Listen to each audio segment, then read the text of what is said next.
Hinamon ng content creator at host na si Ogie Diaz ang ex-boyfriend ni Carla Estrada na si Jam Ignacio na harapin ang ginawang pananakit umano kay Jelly O. Nirepost ni Mama Ogs ang Facebook status ng kapatid ni Jelly na si Joe Au sa sarili niyang FB page, kalakip ang pagkagulat sa matinding sinapit ng vlogger at DJ.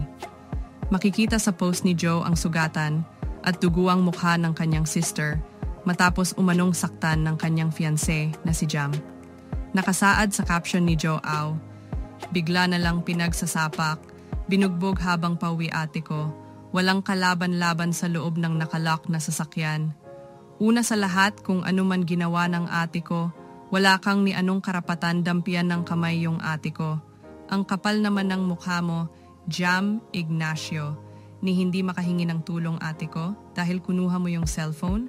Buti na lang hindi nabasa yung RFID sa toll at nakasigaw yung ate ko pagbaba ng bintana at nakahingi ng tulong sa teller sa toll gate. Ngayon tinakbuhan mo yung mga pulis. Wala kang awa. Demonyo. Update po kay ate, magpapamedical na kami ngayon and magre-report na sa pulis." Ang buong pahayag ng sister ni Jelly. Mababasa naman sa caption ng repost ni Mama OG, "Grabe! Buti na lang, nawalan ng laman ang RFID, kaya nakahingi ng tulong si ate sa tollgate teller. Ayoko namang mag-judge pero Jam Ignacio, harapin mo ito.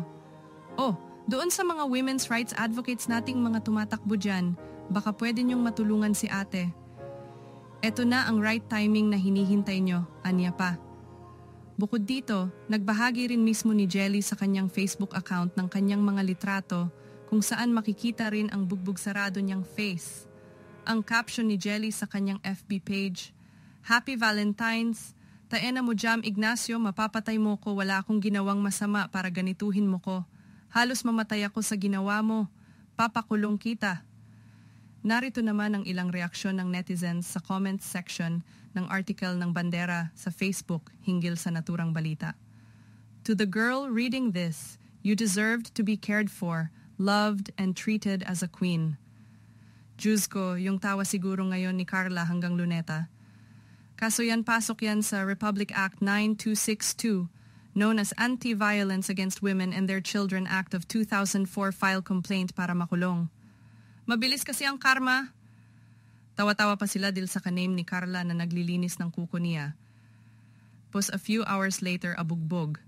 Karma, matapos ng bugbugan at dimandahan at pahiyaan sa publiko, magkaayos din at magbabalikan. Hay, sakit na yan ng karamihan mga Pinoy.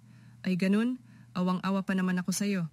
Pero nung nabasa ko yung mga comments about sa panlalait niyo kay Momshi Carla, sasabihin ko ba na deserve mo yan? Haha.